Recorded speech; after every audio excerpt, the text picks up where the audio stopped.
Hello, and welcome to the Physical Therapy Owners Club podcast. I'm your host, Nathan Shields. And today I have Stacey Fitzsimmons of Account Matters. She's been in the physical therapy space for decades. Am I right, Stacey? You've been around for a while, right? Two. We're working on the third now, but let's keep it to two. There you go. Cool. Well, thanks for coming on and joining us today. I really appreciate it. We're going to talk about some really important stuff. But first, thank you. You're welcome. Thank you for having me. It's a pleasure to be here. Yeah.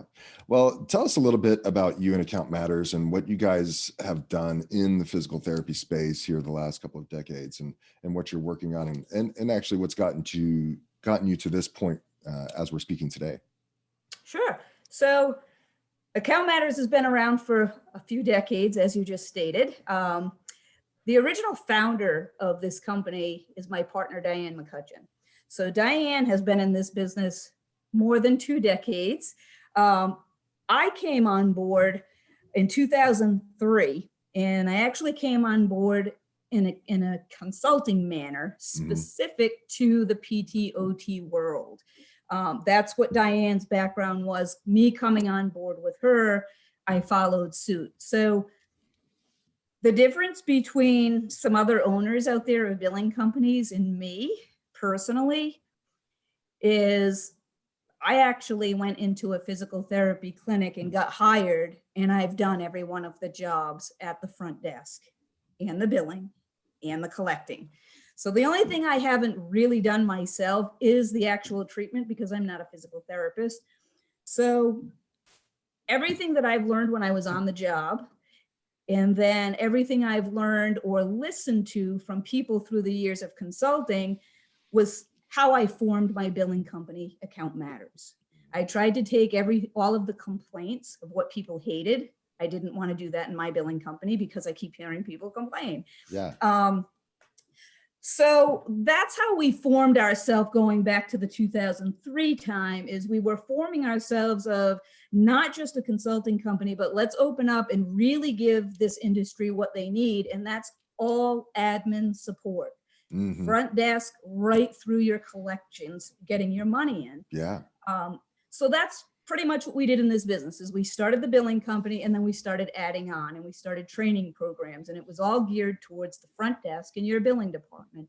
Mm-hmm. So we offer all of those services here at our company that we can certainly do for people, but we took it one step further where if you don't want to outsource your billing and you don't want to outsource your front desk, you don't have to. We do have trained professionals here that will teach the right person on your side in your practice. Oh, that's cool. So I think for some of those things is I've always tried to set myself a little bit different. There's certainly a ton of billing companies out there, and there's a lot of good ones as well as bad. I like to be a little different. I like to try to capture things that I'm not your typical billing company that only knows how to bill, push your payments, and collect. I really do understand the entire private practice section for physical and occupational therapy. Yeah, because you guys initially started off as essentially business consultants and have kind of worked your way over to the billing side a little bit more from what I remember. And what's interesting as you talk about that, when you talk about the billing cycle, you're talking not just about the billing department, but you included the front desk in that. And I think that's a vital, maybe a misunderstanding that some physical therapy owners have, is not recognizing how much the front desk impacts your collections. Correct. Right? And that's where I come in. That's where my passion comes in. Yeah. So personally, I was in a lot of pain and couldn't walk, couldn't work out. I was always in pain. Went to a physical therapist, and just for the reason why you become a physical therapist, I didn't become a therapist, but I can so appreciate the gift that therapists have to get people pain-free and living their life. I also understand that you went to school to do that. That's your gift. I don't have that gift. I don't want to touch anybody. But my gift is business. My gift is figuring out how to make sure that what you're doing is going to get reimbursed. Physical therapist by nature, you will do anything for anyone. Of course, you love helping people out. You wouldn't be in this business. For sure. But if you have a private practice, it's hard for a therapist to remove the heart. It's hard for them to say, I'm going to treat Stacey because I know she can't walk, and I don't really care if I get paid, which I understand from a therapist. That's your heart. That's you saying, I need to get Stacey better.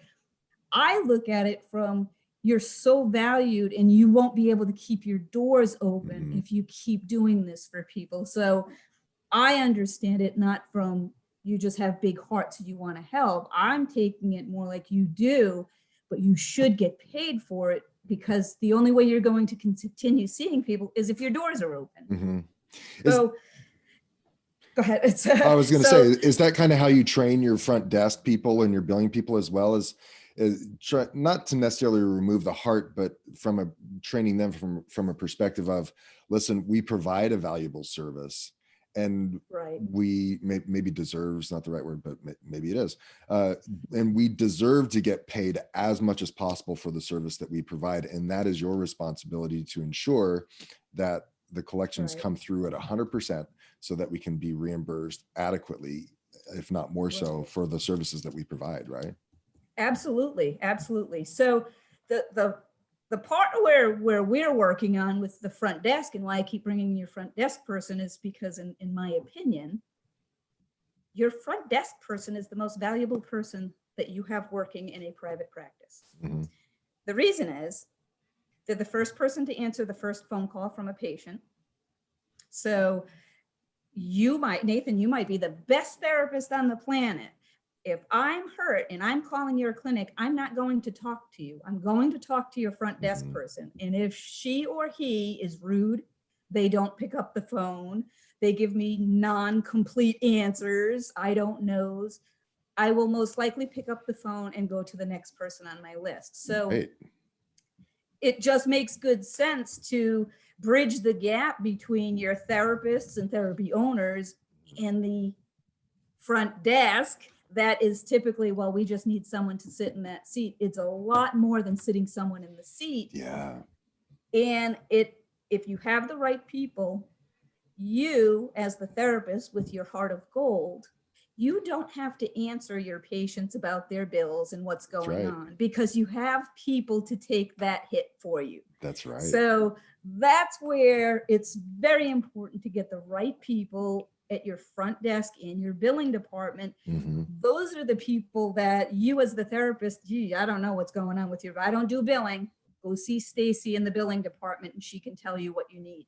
It takes you right out of the equation, and it will help your practice be viable, be profitable, versus I just want to help someone. Because you are helping them, but you should get paid for it. Yeah. A good front desk person is like gold. I mean, they can set the tone of the clinic. They are the customer service arm of your organization, if you will. And like you said, you could provide the best therapy on the planet. And if they get a bad interaction with that front desk person, either coming in or going out, they're going to remember that more so than the care that you provided, right? Yeah. And they'll find someone else.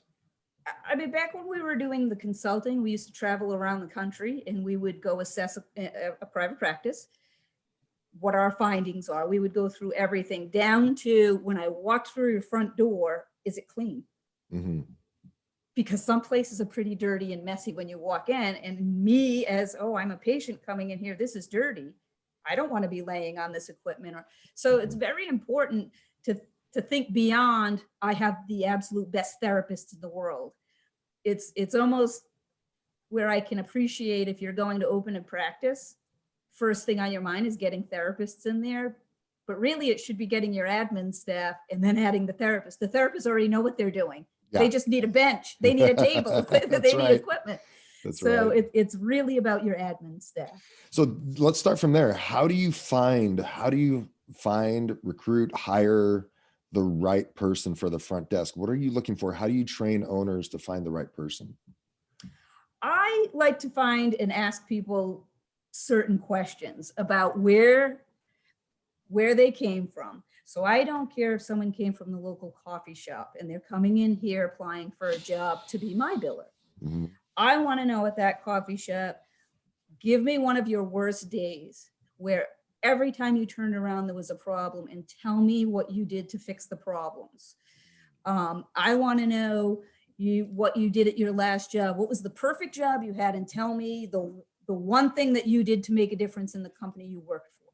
So I'm usually the one to ask more, not so much specific questions about the job that you're trying to hire them for, but I want to know, what did you do in your jobs? Because if you're working, you're a hardworking person, you're a hardworking person. It doesn't matter what your job was. So again, if you're a cashier, be the best cashier out there. If you're a therapist, be the best therapist. So in my opinion, I'm always looking for the person to be the best of what they are. Not everybody has the education to be a therapist or a doctor. Some are truck drivers. They're the best truck drivers out there. What you want to try to key in on is you're trying to get the best front desk person. When they come into the interview, unless it's COVID time and you have a mask on, are they smiling? Do they smile at you? Because if your patients are coming in, they're not coming in because they feel great. They're coming in because they don't feel good. Is someone going to greet them with a smile? Hi, Stacey, nice to see you today. Hold on, Nathan will be right with you. Exactly. So in the interview, how did they dress? They knew they were coming to an interview. Were they sloppy? Because they'll do that at your front desk. Again, you're looking for, we're not looking for models. We're looking for clean cut. We're looking for someone that can speak clearly, someone that can smile, make people feel happy, warm, welcomed. Those are typically what I look for when I'm going for new candidates. It's not so much, do you have a degree and what's your experience? It's what can you bring to us? And if we give you the right tools, will you learn and be able to do this job? Yeah, and so much more of it, and maybe more at the front desk than from physical therapists, but we often talk about soft skills that have to do with personal interaction and feeling other people out and becoming a problem solver, because we can teach the technical skills, like how to call and verify an insurance, or how to collect the copay, and here's the paperwork you need to fill out, and here's how you do the MR. Those are all hard technical skills. We can teach you that stuff, but you want someone who's inherently what we like to call high tone, someone who is naturally happy and excitable, and they don't have to rev themselves up to interact with individuals on a regular basis. They're people persons, people. They want to interact with people. They want to get to know them. They ask more questions. They're involved. They know, just like the therapists know, all about the dog and the kid that's sick and the husband that's hurting as well. And they ask those questions. So we like to look for people who are high tone. And I like the questions that you brought up about people's past experiences, because it sounds like you're kind of trying to figure out, are these, number one, were they high producers in their previous jobs? And were they also problem solvers? Like, there's so much that comes out of nowhere at the front desk that those people, if they're going to be productive, they've got to be able to solve their own problems with the best knowledge that they have, without coming back to talk to the owner every day, every second about, hey, I've got this, and what about that? The front desk in any private practice that I've been in, they're busy. You've got people coming. Do they have a copay? We've got people leaving. Do you want to schedule an appointment? We've got referrals and auths we need to get, because this one's coming in tomorrow. Oh, wait, we can't schedule an eval for the first visit because this therapist doesn't like that. They have in there answering phones. So you need to make sure you don't want to hire someone walking through the door, dragging the feet, sloppy dressed. What's your 5-year plan? I just want to have a good job. Well, you really don't you're not looking to better yourself. So I always say, I like the people that don't try to be better than anyone else. I like the people that try to be better than they were the day before. So you want that energy, but again, you don't want someone coming in telling you their whole life story. Because that's what they're going to do when your patients come in. So you don't want your patients listening to me say, oh, I know, I felt awful and this is happening, because they don't feel good. You want someone at your front desk, hey, how you doing? Today's a great day. It's sunny out. So it's real important. You're looking for an ambassador of your company. You're Ooh, I looking like for that. a professional person that you can train on the hard stuff. You can train, Mhm. here's a book. This is how you build, this is how you do that. But you're looking for more than that. You're looking for someone that's going to fit in and make your patients feel like, I'm so glad I came here. Stacey Yeah, was so nice when I walked in the that's door. She right. couldn't have made it any easier to do my paperwork. Yeah. And that's what you're looking for. Yeah. Now so many people that are listening might be thinking, yeah, I don't have that person right now. Or they're thinking, I've had a lot of turnover and I can't retain the people that I'm wanting. How do you handle something like that? What are your recommendations for such a position that can be a high turnover position?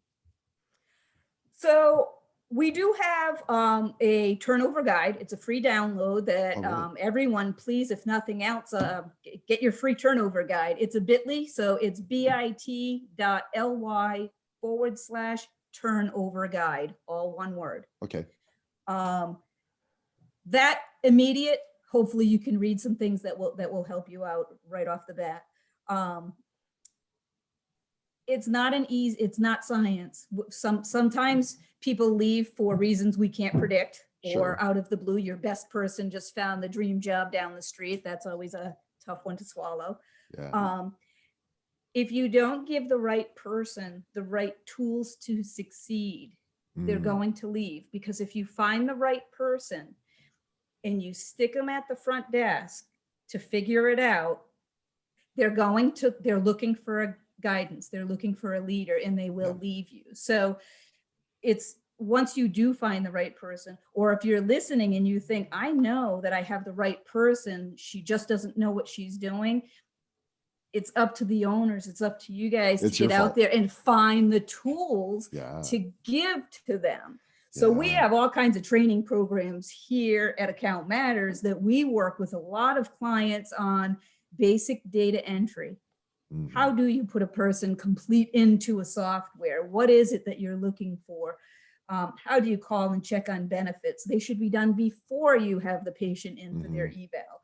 Yeah. If you hire someone, the right person, and they don't know any of this, you're going to lose a lot of money. They're set up to fail. And if it's Mhm. the right person, failure is not an option. They will leave and go find a job with a leader that will give them the Yeah. right tools. Yeah, because the right people want to know, okay, what they want their scorecard, if you will. They want to know Yep. what does success look like? What does a successful front desk person look like? And if you can't tell them your job is to produce blank, right? And at most front desks, it is your job is to fill the schedules, right? Right. There might be some other iterations of that, but it's essentially keep the Right. schedule Keep the schedule full, full. Yep. right? That's their job. Yep. If they Yep. can't tell you that, then you haven't trained them on their basic purpose and their basic Right. product, right? Right. So that is their job. Their job is not necessarily to collect all the copays. Yeah, that's a vital part of their job, but their Right. main job, the main job is to, right, Keep that keep the schedule. schedule full.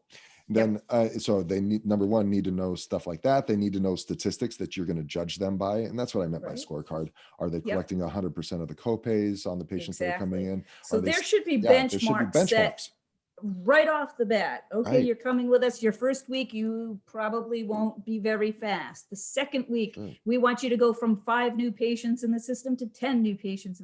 Whatever you guys know your businesses. If no one has a benchmark, they're just going to do whatever they want. So I've Mm, certainly learned my lessons in business as the years go by. Geez, I gave them an open-ended window. How come they didn't do more? Well, because I gave them an open-ended window and they did what they wanted. yeah, So it's all about setting benchmarks in what is best for the company, not yeah, the individual people. It's what is yeah. best for the company. Are there certain benchmarks that you think are more important than others? I do. I think, especially when it comes to the scheduling, I Hmm. think a number one benchmark is to make sure that every new patient gets in your schedule within 24 to 48 hours. Hmm. I mean, of course, if they call on a Friday, it will be Monday, but because people are usually leaving a doctor's office with like, go see a PT. Yeah, it's top of mind right It's then. top of mind. I'm hurting. I'm in pain. I can't walk. I'm going to call right now. Well, I can't get you in for 2 weeks. Huh. you all know PT places are everywhere. They're going to call someone else. So I would say a benchmark is that 24 to 48-hour window for any new patients coming in, is they really need to make sure they learn the schedule enough to leave those spots open and get your patients in. Sure. The other one you just brought up a little while ago that I'm very big on is the copay and patient money. I'm huge on that because the minute your patient is discharged, like drops 60% of you collecting that money. That's right. They don't, out of sight, out of mind. I'm not going back there again. I don't have the money. I'm not paying it. I wanted to spend it on something else. So it's very important to train your front desk person right away. These are the reports from your software that you should be running every morning, because this will tell you what you should be collecting at the end of the day. Did you meet that? Did you collect all of the money or did you not? So my goal is always 100%. Yeah. I almost find no one that can do the 100%, but if you keep it 100%, you will get the most you can get out of your front desk for collecting. Exactly. And again, why aren't they collecting? Is it because they're asking the patients, do you want to pay today? Because if that's what they're saying, you want to train them to say, how would you like to make your copay today? Cash, check, or charge? Not do you, because if you say do you and you have a 21-year-old, it's a Friday and he's going to say, no, I'll pay next week because I'm going out tonight. That's right. That's right. Do you have you found a way for owners or front desk people to keep credit cards on file and make that transaction easier for copays? I do. I would say it's a 50-50 out there with people wanting to do it and people not wanting to. It's all above board and you can. There is a form that does need to be filled out from the patient, because the patient needs to give you the okay, obviously. I do recommend trying to get the patients to leave a credit card on file. If they know it's on file, they've signed for it, then you should have no problem every time they come in saying, oh, hold on, Stacey, let me finish running your card and give you a receipt. It's not a question. You're not asking. It's you agreed every time you came in, I was going to run your card. So when I see you, I'm running the card. It's little tips like that that don't ask. They already gave you their okay. So run it when they come in. I'm running your credit card. Your receipt's coming up in 1 minute. Yeah. And I've came across a coaching client who used COVID as a nice excuse to minimize that hand-to-hand transaction contact, if you will, and transmission or whatnot. Like, hey, we're going hands-free as much as possible here, especially here at the front desk. So what we'd like to do is keep your credit card on file. That way we minimize that hand-to-hand transmission. And that's perfect. Materials. Because everybody's in the same boat. So no matter where you live, you can use that as your excuse. Everybody's dealing with COVID. That's a good one. Yeah, you could say an excuse. You could say, hey, according to our new COVID-19 guidelines, this is what we would like to do. And so make that part of simply how things go, right? Yeah, absolutely. The other benchmark you may want to keep in mind is cancel and no-shows. Oh, for sure.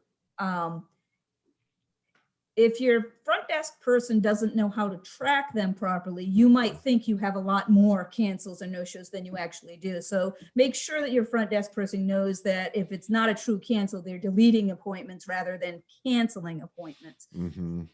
Because that's a benchmark you can set not only for your front desk, you can set that for your therapist. Oh, for sure.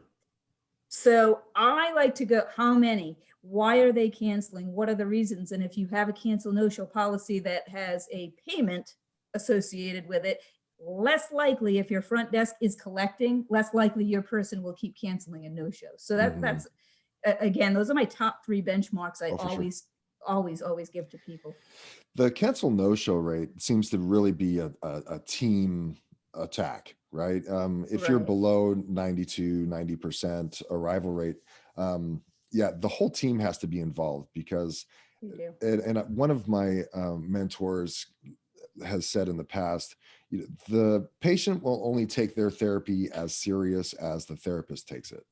And so if someone cancels and no one said, and then their follow-up visit after that, no one says a thing at the front desk or the therapist about the cancellation and how important it was that missing that appointment just sets back their care and the results they're going to get with physical therapy. If no one says anything on the entire team, then the patient's going to think, oh, okay, I can cancel, no big deal, right? Exactly. So the other part of that too, don't forget, and we've seen this being a billing company, we've seen mostly every denial, I'd like to think, but we've had certain, especially in the work comp insurance companies, we've had a few companies come after us for certain patients, for certain clients, of course, because they're wondering why it's taking so long to get better.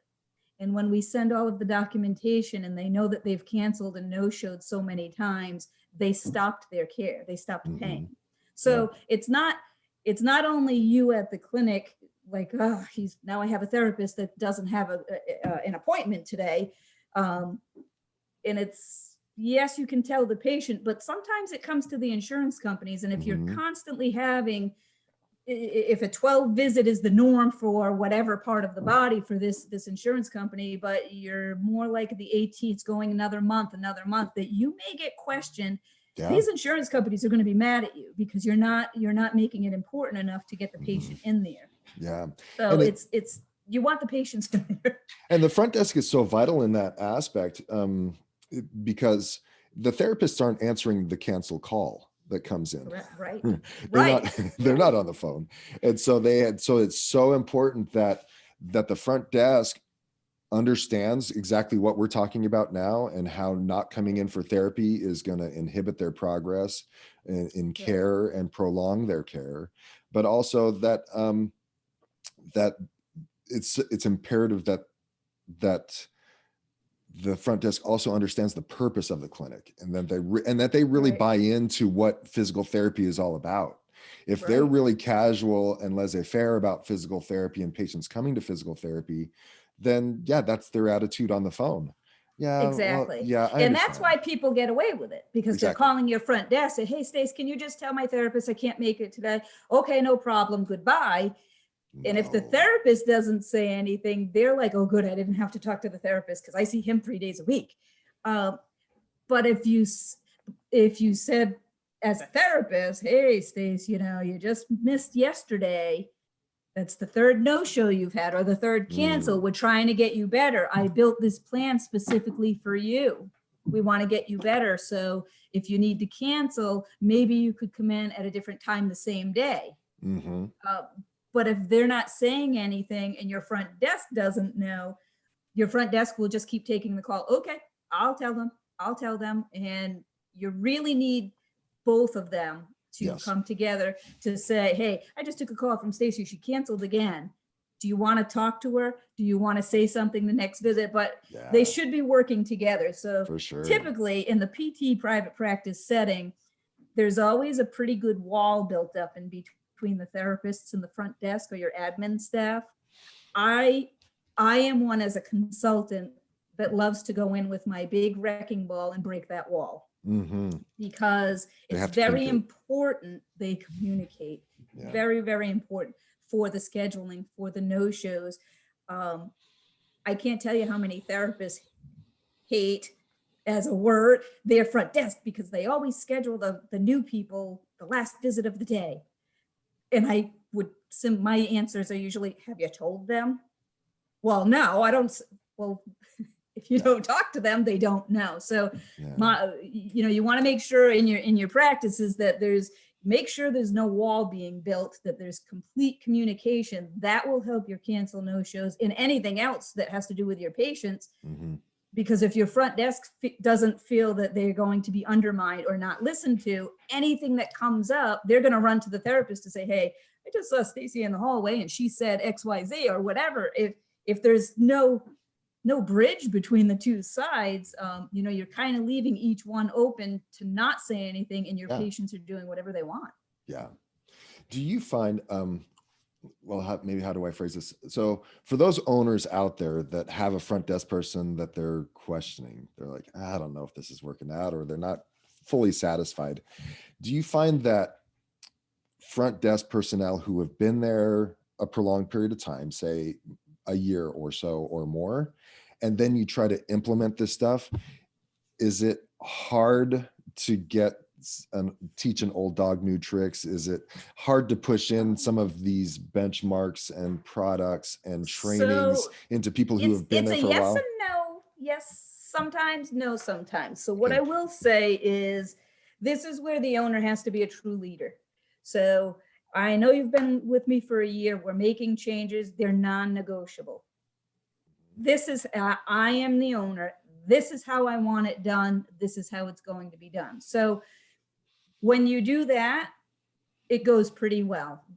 Your worker might be a little upset for a few days getting to know the new process, And you can't but control how they're going to respond, you but can't. you have to be. You have to stick with what you say. So what happens sometimes is this is how we're going to do it. Next week you check in and, well, you know what, it didn't work. So I know how to do it this way. I've been doing it this way for years.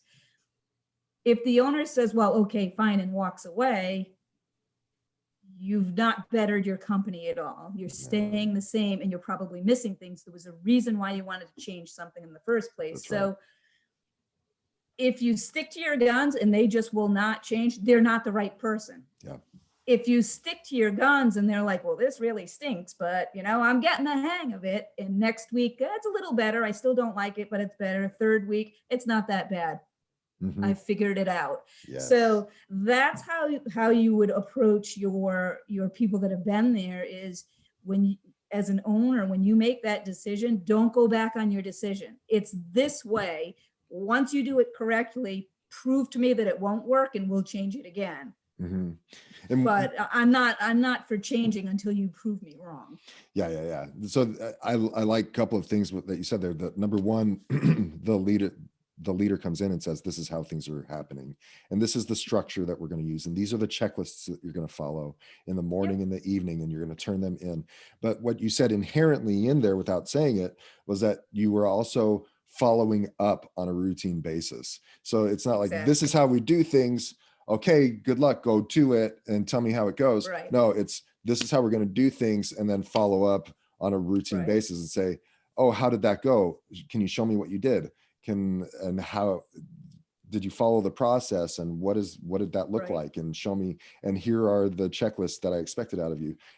That routine follow-up, if you draw the line in the sand but then don't follow up, then the front desk will go back to the old they'll go back ways. to the same thing. What I typically see, and I can give you all a great example because you're all probably saying, uh-oh, she just talked about me. But what I see is some front desk person that has had that job for years and they've always done things manual.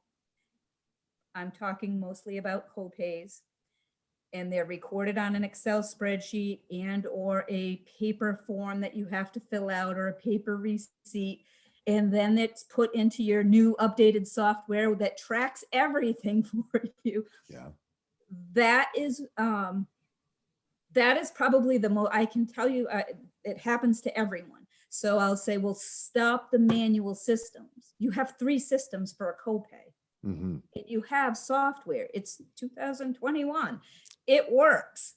Use your software. Well, I don't trust it. So if you do that, you will have discrepancies because there's too many that you're doing something 3 times. And if you have a patient asking you a question and you only did 2 of the 3 and you're looking at your patient, you'll probably forget the 3rd one. How come my 3 balances don't match up? So like the perfect example would be, okay, Stacey, we're stopping the written process. We don't need the written receipts. They're all in the computer. Okay, if you never check back in with me, and this has happened, I've checked a month later, hey, how's your front desk doing after the training?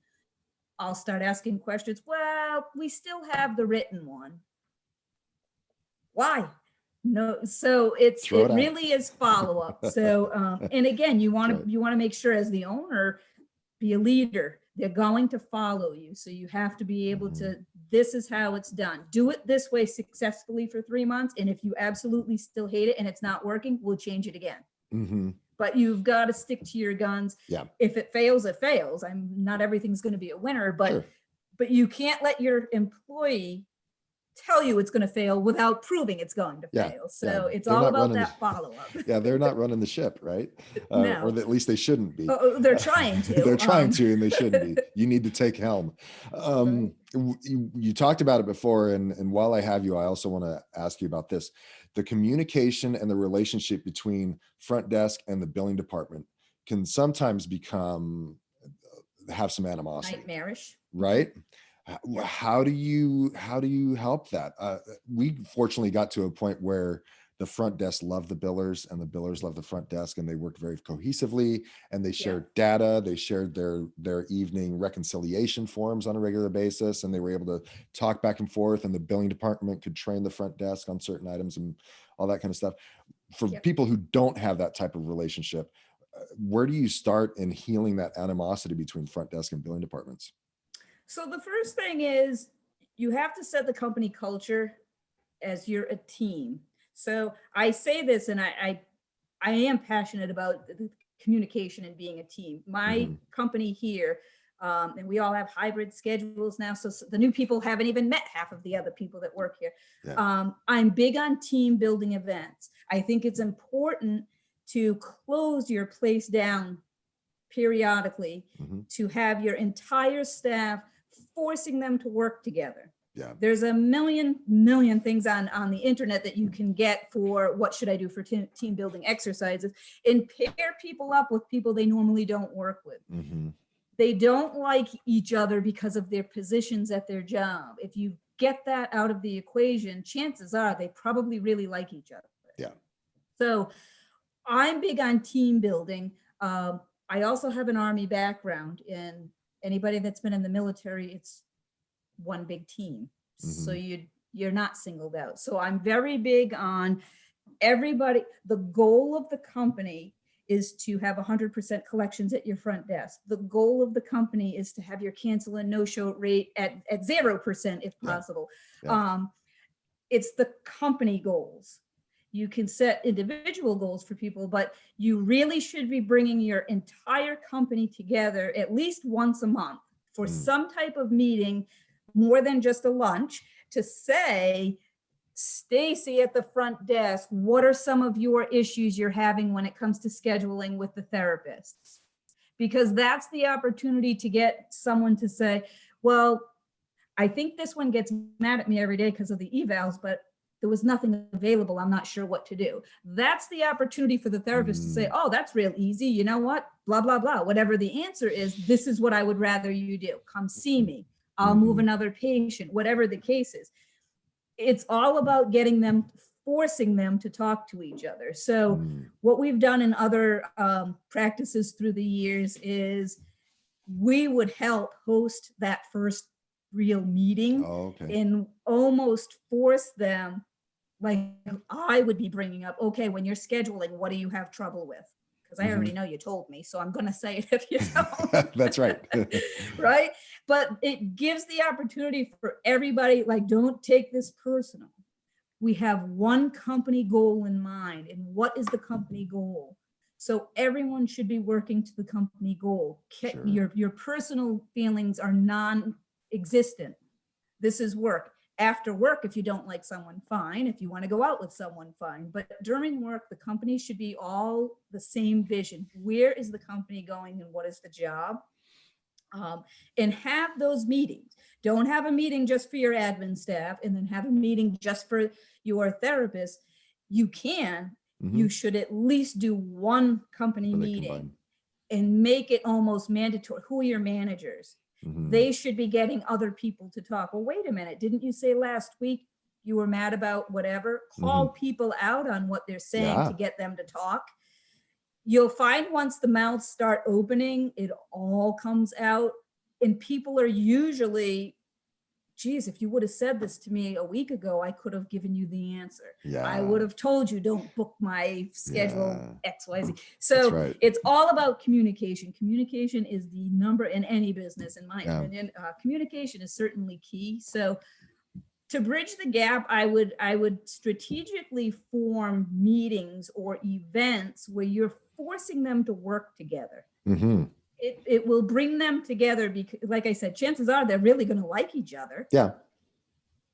But if you put them in an environment where they come in and they can see, oh, the wall's up, these are my people because the therapists are in the back. That's how they come on board. Your orientation for your new people, whether it's therapists and or admin staff, you should be taking your new person. Hey, this is Joe. He's the new therapist. We just, oh, great. Hi, Joe. Hey, I do all the scheduling. So if you don't like what I'm doing, come see me immediately. Exactly. So that's when you set so as your new people are coming on, make sure you go let them meet everyone they're going to work with in open. Hey, this is my job. If you see any problems, you come talk to me. I'll help you out. I think that will help tremendously to bridge that gap. And going back and thinking about it, the billing person was a part of the front desk's training process, so that so it wasn't just some office manager or the therapist training the front desk themselves. There was a portion of our onboarding and training where the billing person would get on the line or come in person and train the front desk person as well. So to know what was wanted and expected on the billing side, so that there was that clear communication and they understood, oh, she wants it this way and she likes it filled out that way. That's so because of this reason. And so that's what I'm going to make sure I do. It's funny you say that because so I have a billing company and we have billers that come in and that's all they do is billing. And then we have people that come in and they're payment posters. And then we have collectors. They all know what each job is.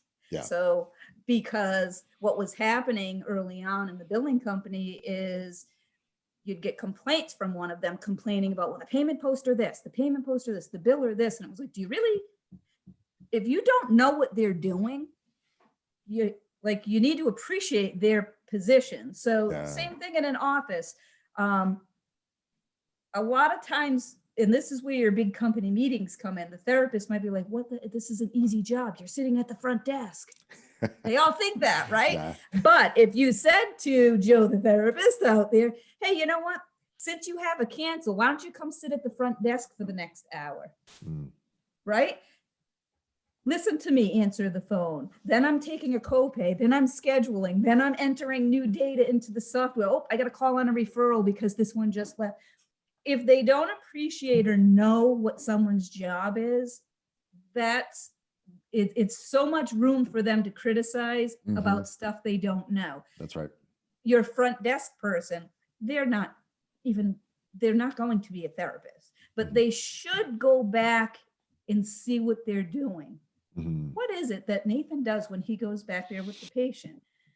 Is he nice? How does he talk to the patient when he comes in? You know what I mean? So it should be, or even, hey, this is what the therapists do. Every time a patient leaves, see, this is what the documentation is. So when they're complaining notes, I hate doing notes. This is what they're doing. Otherwise, a new front desk person would be like, what's the big deal? Just write a note. Stacey came in today and she feels better, right?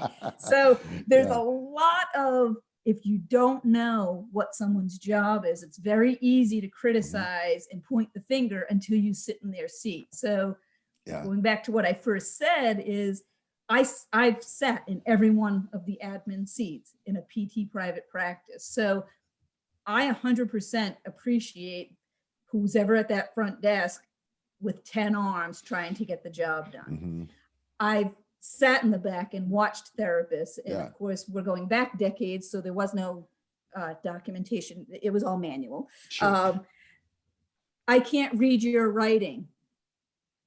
What are you doing? Why do you have to write so fast? Well, oh, you have to do the whole SOAP. Okay, there is a lot of notes. So it's all about trying to not teach someone else's job, but to let them know what the job is so they can appreciate what each other is doing. Yeah, for sure. Well, as we're wrapping up here, is there anything else that you'd like to share that you might recommend owners consider as they're looking at their front desk personnel? I think pretty much going back on everything we've touched on is really look at your benchmarks.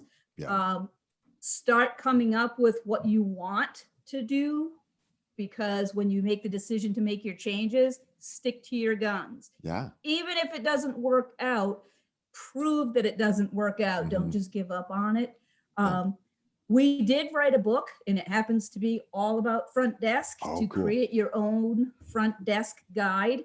Mhm. Go to our website, accountmattersma.com. Mhm. We have a link on there. It's up on Amazon. There's a book on Amazon, and it really is tailored specifically for PT and OT, Mhm. private practice, front desk. This will help you write a workbook that you can say to every new person coming in, here you go. This is how we answer the phone. Everybody Yeah. answers the same way. This is how we schedule. This is how we do the cancel no shows. Go to our website and check it out. My biggest thing with owners is really appreciating every person that's in your business and getting them to appreciate everyone else's position Oh, in for your sure. business. It's like it's a ship that needs to move together, nobody jumping off. Yeah. Well, what's the name of the book? The name of the book is, I have it. It is it's the Administrative Power Center, Oh, okay. because Cool. that's what we've That's what it is. developed, the Administrative Power Center. Under it, it's rehab, it's billing for rehab private practices. Okay. So again, if you go to our web, it's oddly enough hard to find on Amazon, Okay. because if you type it in, it comes up with everything that does not say Administrative Power Center. And then when you find it, we're the only book called The Administrative Power Center. Okay. So what we did is we put a link on our website, and it takes you right there, so you don't Nice. search forever. Nice. But it is called the Administrative Power Center. It's your revenue cycle that we've renamed and we've beefed up, and we made it a little more fun for people to learn, instead of Cool. looking at your typical revenue cycle. Yeah, yeah, yeah.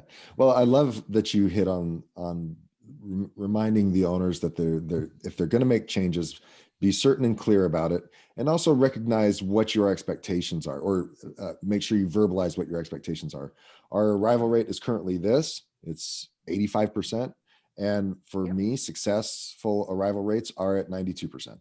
And make sure that's the benchmark. That's what we're expecting. Right, right. Right now, our over-the-counter collections rate is 75%. I expect it to be 100%. So this is what my expectation is. Benchmarks are key. Be clear. Benchmarks Be are key. clear about those and put Right. it in writing. That's part of the book that you're talking about, is to Yep. create that workbook, put it in writing, and that workbook ends up being, this is how you get to 100% over-the-counter collections. You say these Exactly. things. It's your guide of The guide. how to run a front desk from A to Z. Yeah. It has, my partner and I wrote it. So Diane and I wrote it. So we have collectively close to 60 years of this particular business. Diane has only worked in PTOT private practice as well as I, and she's got 30 years versus my 20 years. So that's pretty much my That's final cool. thoughts. Yeah, My final awesome. thoughts is check the book out. It's a great tool for you that you can use for your entire company. Well, if people wanted to reach out to you or Account Matters, what would you recommend? How do they reach out to you? So 2 different ways. You can go to our website, and there is you'll see a little Ask Dan a question, and you can certainly click on there. There's an info box you can send anything to. Okay. If you want to email me, my email is Stacey, Stacey at accountmattersma.com, and I will get back to you personally. Awesome. That's great. Well, thank you so much for sharing your wisdom, your 60 years of experience in the space. And you shared a ton of great value today. Thank you so much for taking the time to come on. You're welcome. Thank you. All right. Have a great day. You too. Cool. Good. We should.